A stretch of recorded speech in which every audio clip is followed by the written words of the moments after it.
Isa ako sa mga avid listener ng iyong programa na gustong mag-share ng totoong kwento ng buhay. Pero bago ako magsimula ay nakikiusap ako na pakitago na lamang ako sa pangalang Egay. 37 years old na ngayon at tubong Maynila. Nagsimula ang kalbaryo ko sa pag-ibig noong nasa college pa lamang ako. May naging girlfriend ako na niligawan ko sa pamamagitan ng text. Nung una kasi ay mag-textmates lamang kami. At dahil sa likas naman sa kanya ang pagiging palakaibigan, ay naging magkasundo kami at dahil sa madalas naming komunikasyon, sa text at sa palagiang paglabas namin ay nahulog naman ang loob namin sa isa't isa.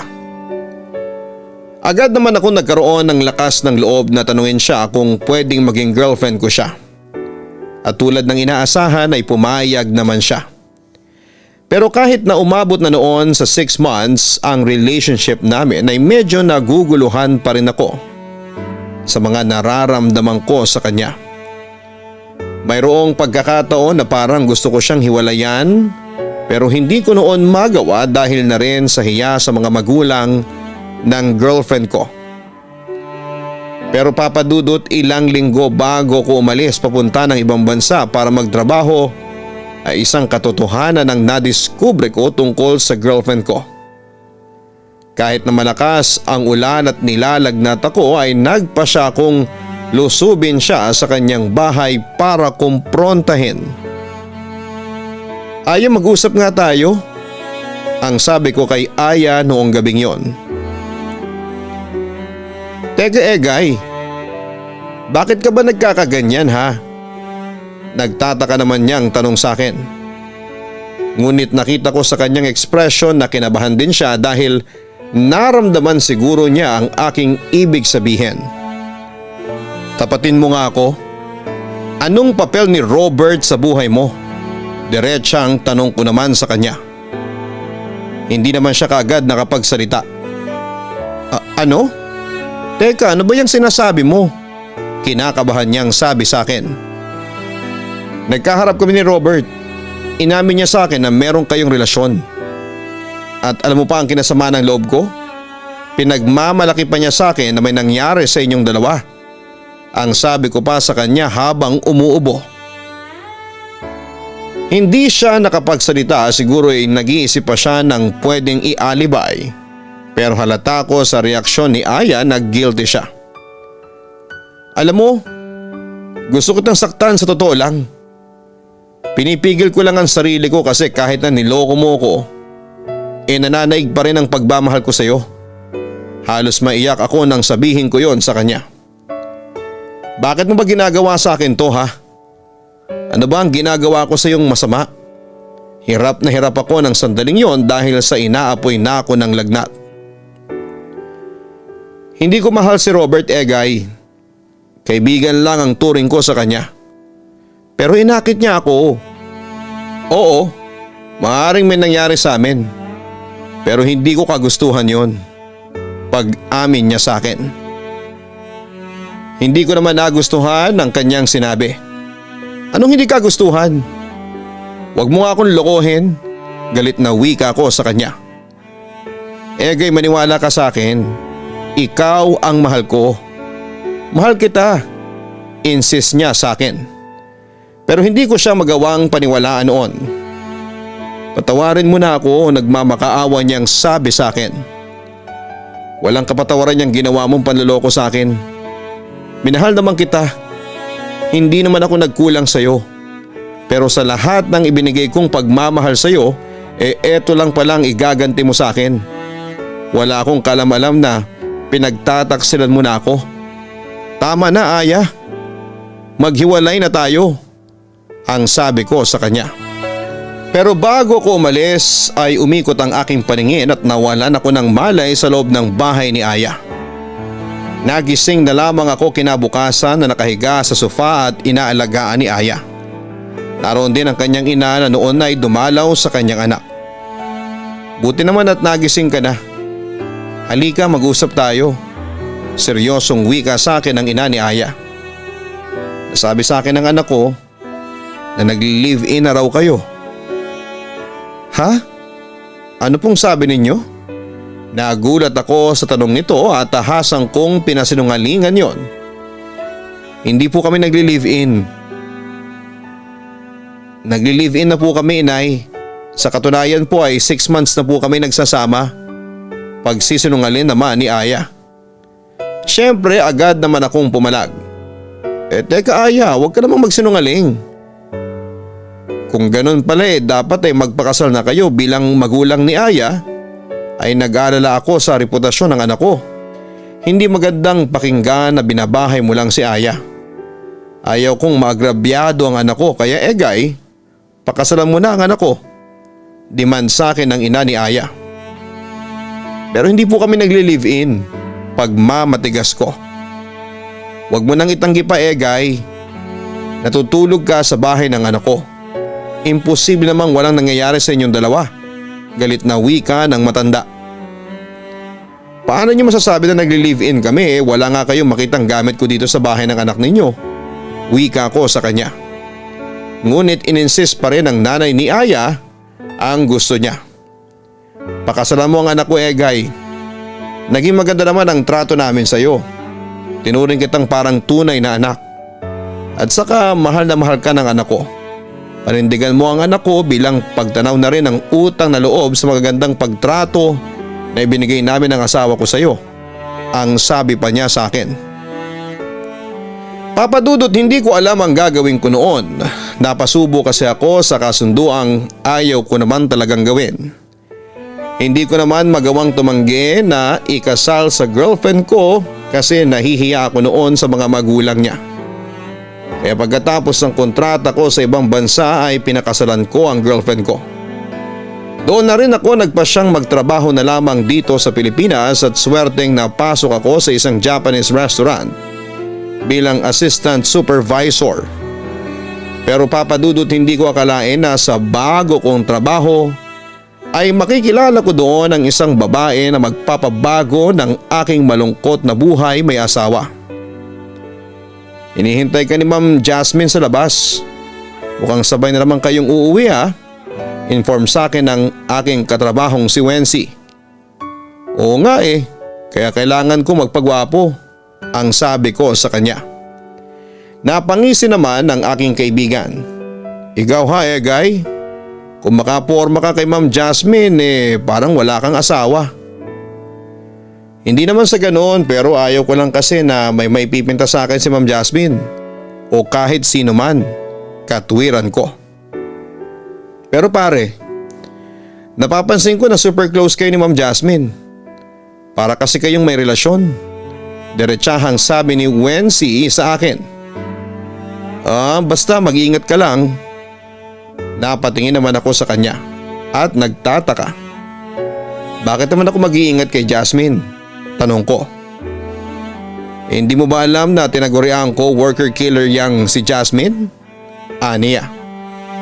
Lalo naman ako nagtaka sa aking narinig. Co-worker killer? Teka, paano naman siya naging ganun? Mabait namang boss si Jasmine. Hindi yun ang gusto kong sabihin. Kaya tinatawag na co-worker killer yang si Jasmine lahat ng mga lalaking workers dito sa restaurant hindi maiwasang mahulog ang loob sa kanya.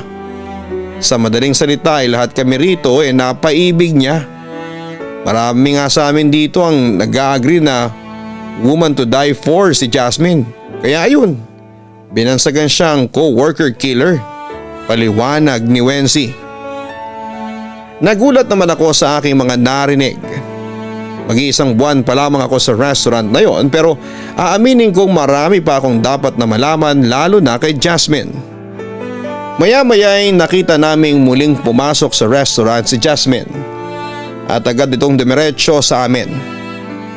Egay, ang tagal mo naman, puna ng aking supervisor. Oo Ma'am Jasmine, sandali lang, konting ayos na lang sa sarili ko at aalis na tayong dalawa. Ang sabi ko naman sa kanya. Napangiti naman sa akin si Jasmine. Tapos na ang trabaho natin, Jasmine na lang ang itawag mo sa akin, wala nang ma'am. Wika niya. Nang matapos na ang aking pag-aayos sa sarili ay sabay na kaming lumabas ni Jasmine. at nag-abang ng masasakyan papunta sa istasyon ng MRT. Curious lang ako. Kumusta naman ang trabaho ko bilang assistant supervisor? Tanong ko kay Jasmine. Ayos naman, very satisfied naman ako sa trabaho mo. At masasabi ko na hindi nagkamali yung employer natin sa pag-hire sa'yo. Malaki ang tiwala ko sa'yo, Egay. Puri naman niya sa akin. Salamat sa pagtitiwala, Jasmine. Di bale, mas lalo ko pang pagbubutihin ang trabaho ko. Ang sabi ko naman. Anyway, nabalitaan ko pala na may asawa ka na. Tumango naman ako bilang sagot kay Jasmine. Oo, may asawa na nga ako. Napansin ko na tila na-disappoint siya sa aking confirmation. Well, ang swerte naman pala ng asawa mo. Sabi na lamang niya sa akin. Maya-maya ay nag-ring naman ang aking cellphone. Nang silipin ko yon ay agad kong nireject ang tawag. O bakit mo nireject ang call? Asawa mo ang tumatawag.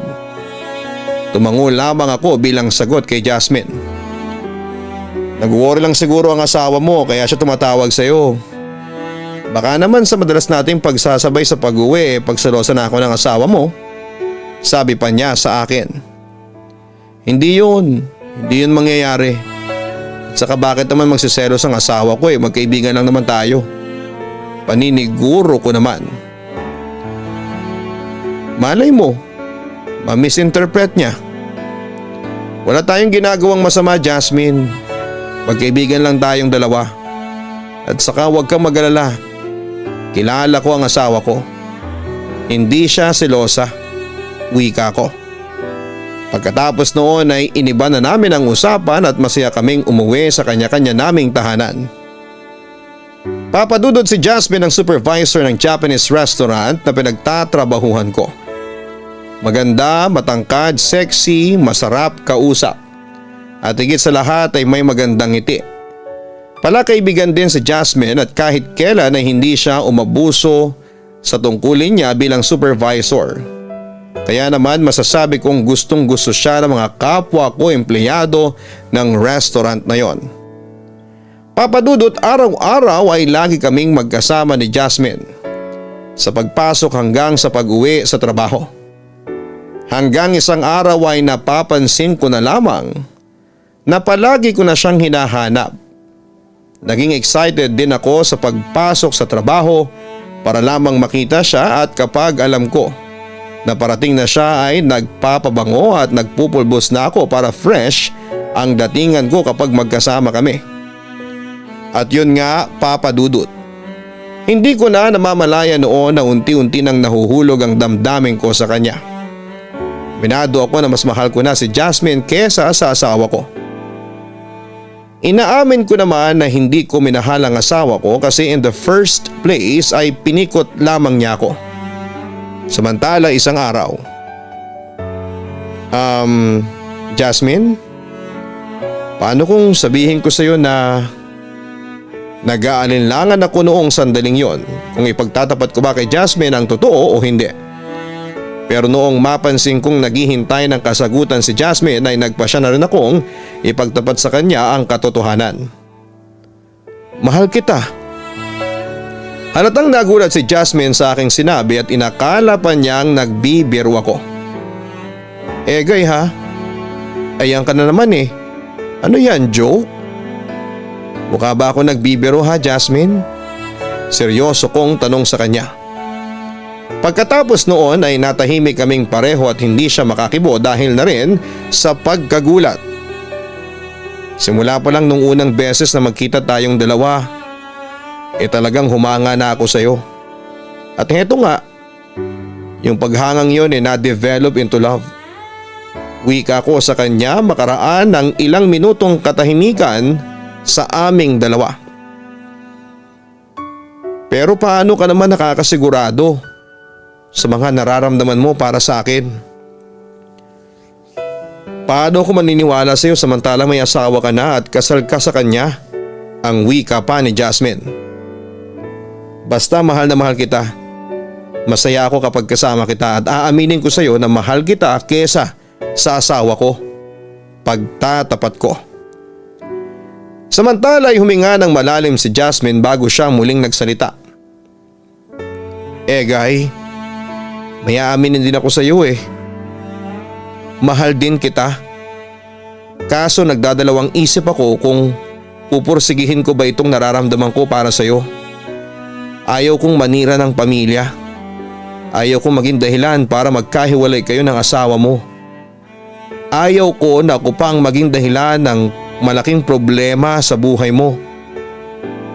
Hindi ako nakakibo noon dahil na rin sa iniisip ko ang mga sinasabi sa akin ni Jasmine.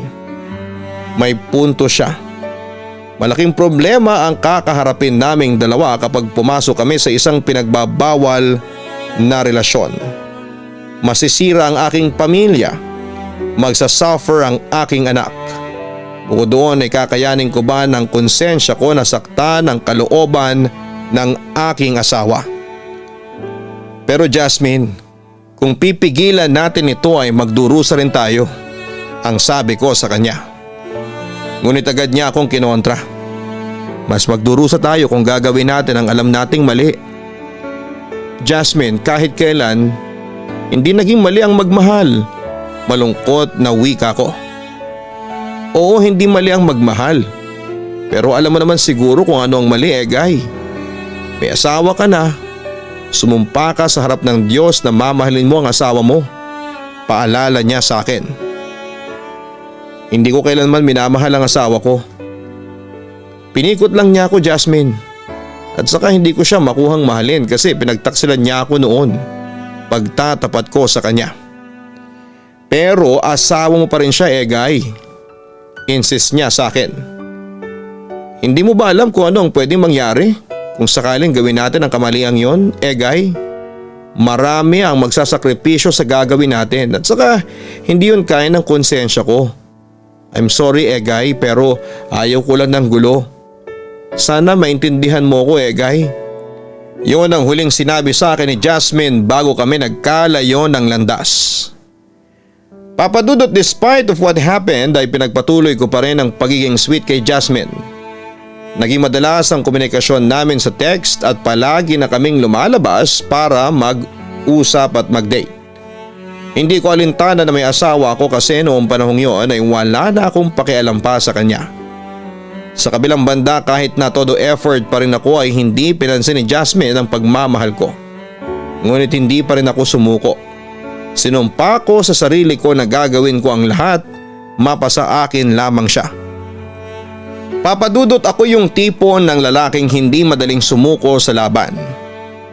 Pinagpatuloy ko ang panunuyo ko kay Jasmine kahit na sabihing may asawa na ako. At nagtagumpay naman ako dahil isang araw ay nahulog din ang loob sa akin ni Jasmine. Papadudot, walang paglagyan ng tuwa ang nararamdaman ko nang sagutin ako ni Jasmine. At dahil sa masamang patakaran ng management ng pinagtatrabahuhan namin ay sabay kaming nag-resign ni Jasmine.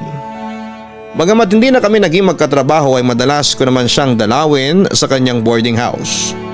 Doon ay pinaparamdam ko kay Jasmine kung gaano ko siya kamahal. Ginawa namin ang hindi ko dapat gawin dahil may asawa na ako. Pero hindi ko pansin yon dahil ang mahalaga ay masaya kaming pareho ni Jasmine at nagmamahalan kami. Papadudod, sa puntong ito ay inamin ko na mas masaya ako sa piling ni Jasmine kesa sa sarili kong asawa. Samantala isang araw ay hindi ko inaasahan na mabubunyag ng aking asawa ang aking tinatagong lihim sa kanya.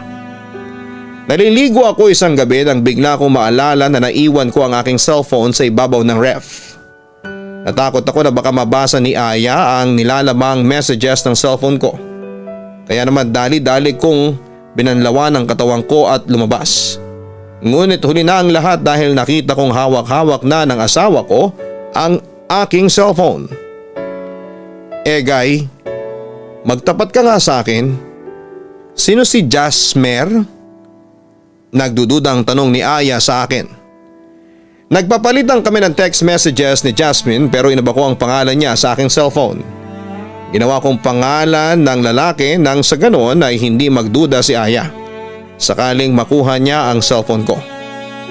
Kaso papadudot ay mukhang may sinend si Jasmine na text message na siyang nagbigay ng pagdududa sa aking asawa. Para pagtakpan ng aking pagkakamali ay kunwari ay naggalit-galitan ako. Teka, bakit mo pinapakialaman ng cellphone ko? Anong karapatan mong basahin ang mga text message na natatanggap ko ha? May pag-uusig na tanong ko sa kanya. May karapatan akong basahin ito kasi asawa mo ko. Matapang niyang balik sa akin. Oo, asawa mo nga ako. Pero may privacy pa rin ako. Akin na nga yung cellphone ko. Counter argument ko sa kanya. Sagutin mo muna ang tanong ko, sino tong Jasmer? Pilit niya akong pinapaamin. Kasamahan ko sa trabaho, nag-aalinlangan kong sagot. Bakit, may problema? Ano ito, bakla? Pumapatol ka sa bakla? Grabe, nakakashock yung text ng Jasmer na ito sa'yo. Pamwa-mwa chup-chup pa. Galit na wika ng aking asawa. Akin na nga yung cellphone ko.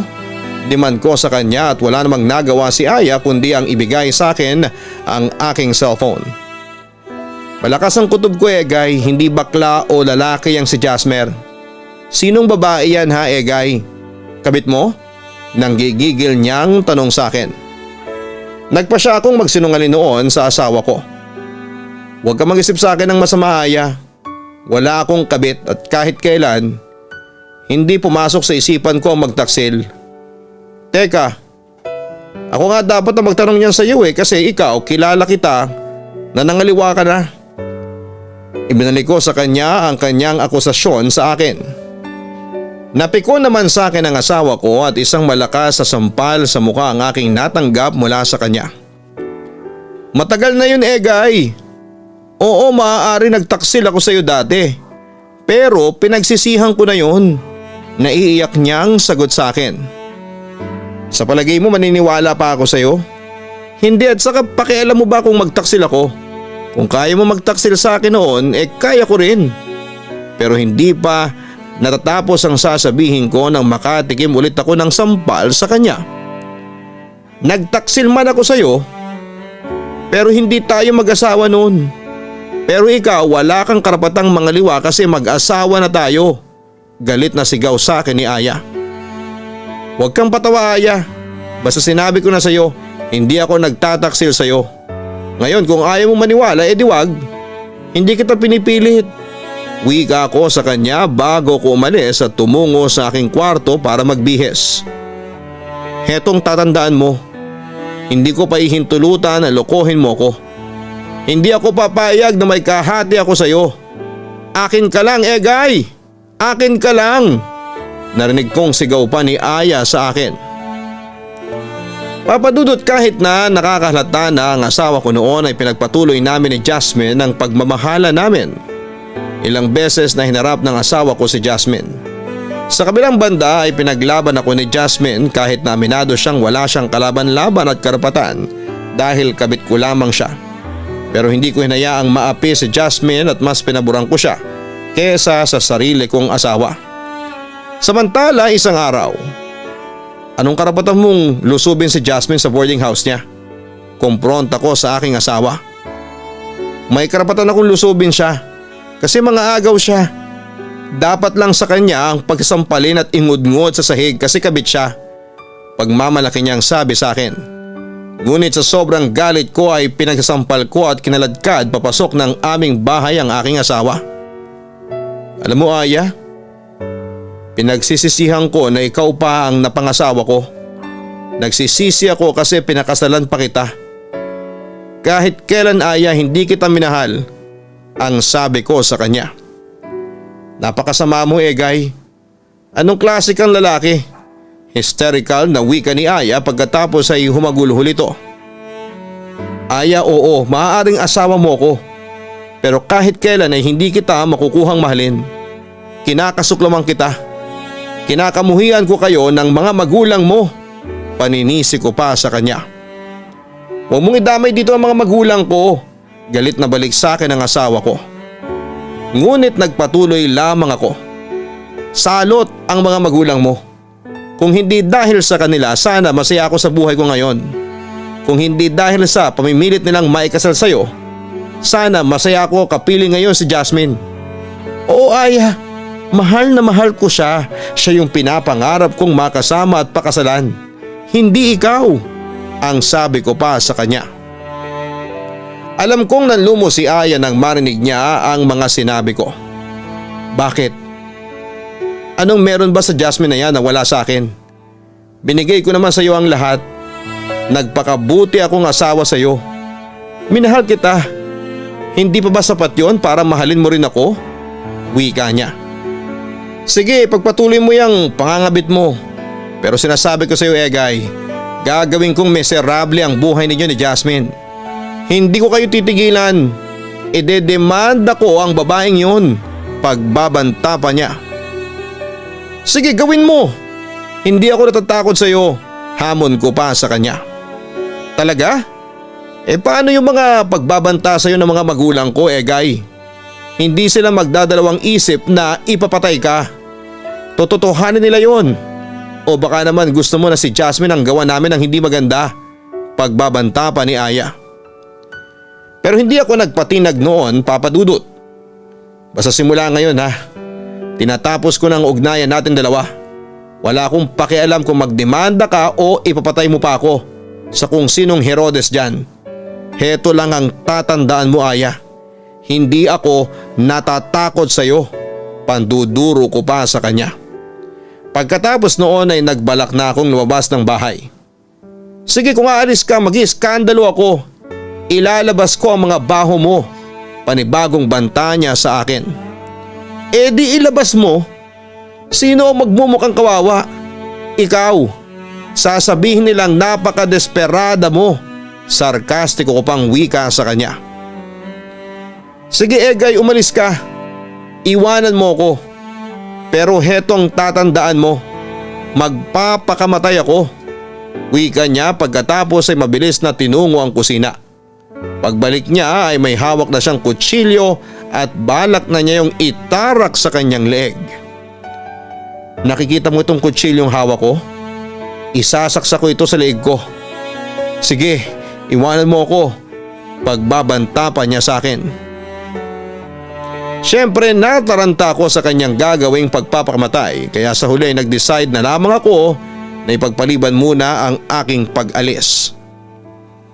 Samantala Papa Dudut doon ay unti-unti nang nag-iiba ang sanay magandang relasyon ko kay Jasmine. Dahil sa maraming humahad lang sa amin, nariyan ang mga magulang ng asawa ko na madalas magbanta sa akin na ipapapatay nila ako once na iniwan ko ang anak nila. May pagkakataon pa ngang ikinulong nila ako sa isang lugar at hindi na pinalabas pa. Papa Dudut dahil doon ay unti-unting gumuho ang mundo ko. Si Jasmine lang kasi ang buhay ko at tanging pinapangarap kong makasama. Kaya nga sobra ang panghihinayang ko dahil hindi ko siya nakilala ng mas maaga. Sa kabilang banda dahil na rin sa sunod-sunod ang mga pagbabanta ng mga magulang ng asawa ko sa akin at kay Jasmine ay nag-decide na rin akong pakawalan ng babaeng mahal ko para na rin sa kanyang seguridad. Egay, bakit hindi na lang tayo magtanan? Magpakalayo-layo tayong dalawa. Pupunta tayo sa lugar na hindi tayo matutunto ng asawa mo at ng mga kamag-anak niya. Suhestyon niya sa akin. Ngunit tinutulan ko ang kanyang gustong mangyari. Hindi tayo magtatanan, Jasmine. Napatingin naman sa akin ang aking kabit at tila naghihintay ng kasagutan sa akin. Ano nang gagawin natin? Hanggat may relasyon tayo hindi tayo titigilan ng asawa mo. Samantala ay huminga naman ako ng malalim at nagpatuloy. Jasmine, hindi ka ba nagsasawa? Hindi ka tinitigilan ng misis ko tapos hindi ka ba natatakot sa mga pagbabanta sa iyo ng mga magulang niya? Tanong ko sa kanya.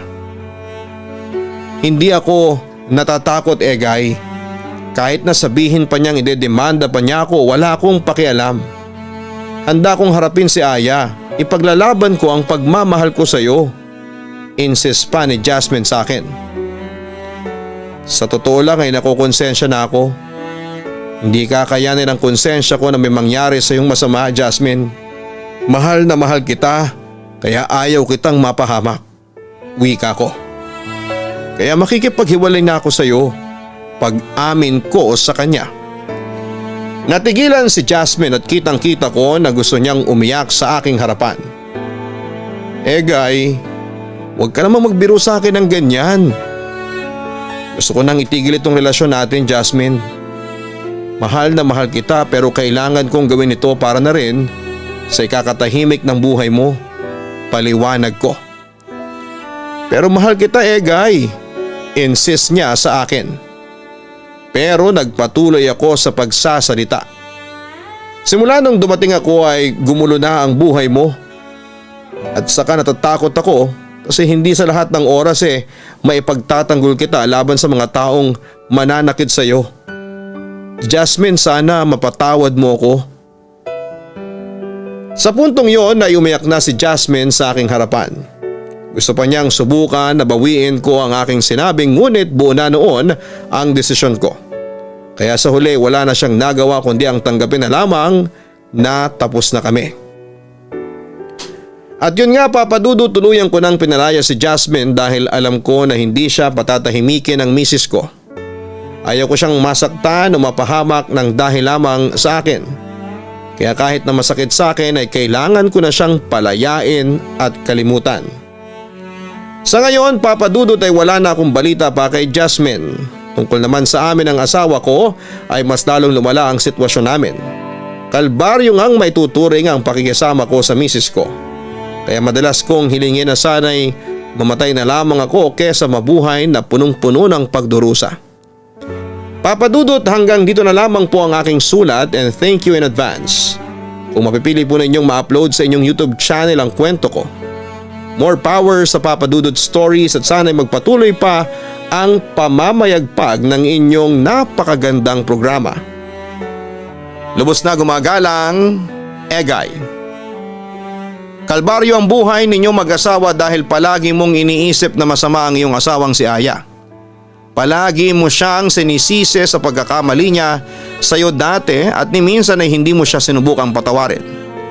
Kalbaryo ang buhay mo dahil mas tinitimbang mo ang galit sa iyong asawa. Kung ganyan lamang ang iyong pagsasama, ay mabuti pang maghiwalay na lamang kayo. Kasi kung mananatili kayong magkasama at palagi kayong nagkakasakitan at nag-aaway ay lalaki lamang ang problema ninyo. At makakaapekto ito sa inyong kalusugan, physical man o emosyonal. Egay, hindi mo kayang ibigay kay Aya ang pagmamahal na hinihingi niya. You deserve peace of mind. She deserve a better man. Kaya hanggat maaga pa ay isettle ninyong dalawa ang dapat ninyong isettle bago kayo maghiwalay. Unless Egay, kung magde-decide kang magbago at tatanggapin mo ang nakaraan ng iyong asawa. Hindi naman siguro huli pa ang lahat para mahalin mo at patawarin si Aya. Umaasa pa rin kami na magkaroon ng katiwasayan ang inyong buhay. Maraming salamat sa pagbabahagi mo ng iyong kwento sa Papadudod Stories YouTube channel. God bless sa iyo. Ang buhay ay mahiwaga, laging may lungkot at saya. Sa Papadudod Stories, laging may karamay ka.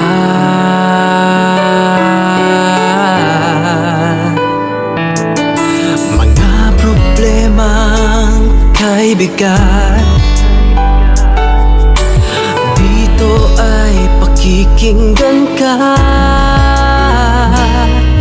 Sa Papadudod Stories, kami ay iyong kasama. Dito sa Papadudod Stories, ikaw ay hindi nag-iisa.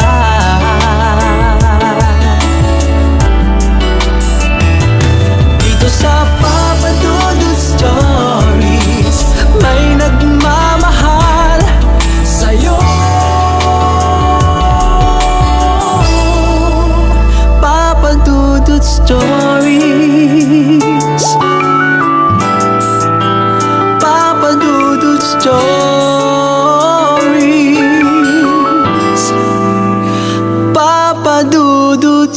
Stories.